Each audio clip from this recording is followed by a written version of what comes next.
英国的首相苏纳克属于保守党，目前呢，他如果按照马上明天的选举的话，他一定是输掉的。他为了挽救下一次的选举，于是在最近宣布开采在北海的石油跟天然气。当然 ，Greenpeace 绿色组织等等就爬上他家，就把他盖上黑布。在全世界，欧洲正面临热浪、地狱般的一个天气极端气候的时刻，苏纳克做了一个完全违反一个先进国家该有的角色，何况英国还是去年在格拉斯哥举办全球气候变迁大会的主办国。Even in an era of high-profile climate protests, it is perhaps the most audacious yet. This time Greenpeace, scaling the Prime Minister's own home and unrolling their views of his backing for more drilling for oil and gas in the North Sea. 会选择用这么激烈的手段表达抗议，因为英国是2021年 COP26 主办国，却带头违背气候承诺，在气候议题上大开倒车。新的石油和天然气项目会增加全球化石燃料的供应，而化石燃料会在大气中产生温室气体。Today, what we've seen from the Prime Minister is basically doubling down on government climate denial by encouraging the arsonists to go and put more fuel on the fire. The last thing that we should be doing is handing out new oil and gas licenses. 苏纳克也十分清楚，增加石油和天然气的开采势必会招致环保人士批评，因此才会同时加大推动碳捕集与封存。The Prime Minister flew in here today to announce he's pouring millions into Scotland's first carbon capture project aimed at offsetting emissions. The announcement came at the same time as he confirmed 100 new drilling licenses for North Sea oil and gas. What is important then is that we get that oil and gas in the best possible way, and that means getting it from here at home. Better for our energy security, not reliant on foreign dictators, but also better for the climate, because if we're going to need it, far better to have it here at home. 但是数据告诉你，事实并非如此。Let's look at what happens, first of all, to all that oil being pumped out of the North Sea. How much of it stays here in the UK? Well, about 20% of North Sea oil is for domestic UK consumption. Most of it, 80%, is exported worldwide into the international market. And that's why the government's critics say we're already extracting more oil than we need and selling it overseas, and they argue that's no good for the planet. Now, let's turn to gas. Most homes in the UK are heated with gas. And Rishi Sunak says rather than importing it from hostile states and playing into Vladimir Putin's hands, he wants more gas to come from Britain and claims this will bring down bills.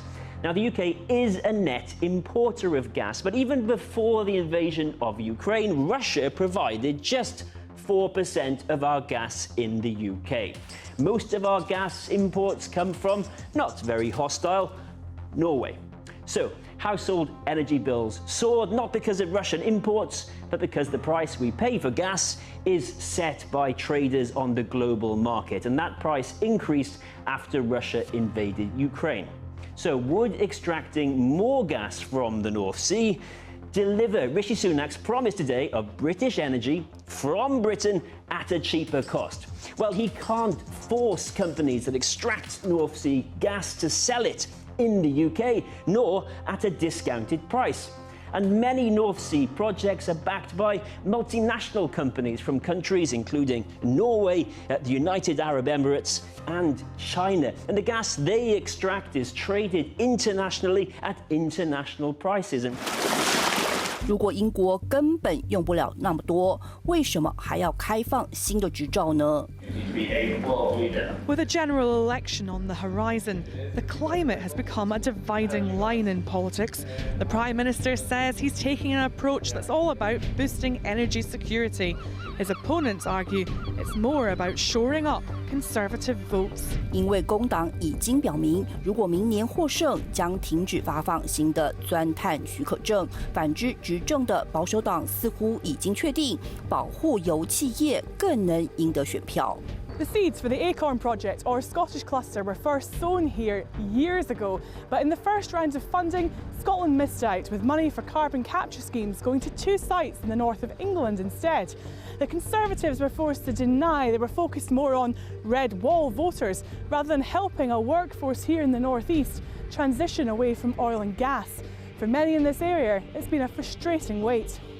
At last, the good news that we've been waiting for a long time.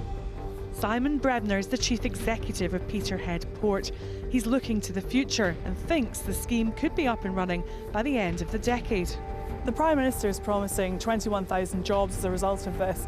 I mean, is that realistic? So it's not 21,000 immediately, absolutely not, but there is a desire and a requirement to get to that point at some stage. 英国的目的是到2050年实现净零排放，但是苏纳克坦言，即使到了2050年，英国也将有1/4以上的能源来自石油和天然气。对于自己背负骂名，他忍不住在电台专访里捍卫自己的决策。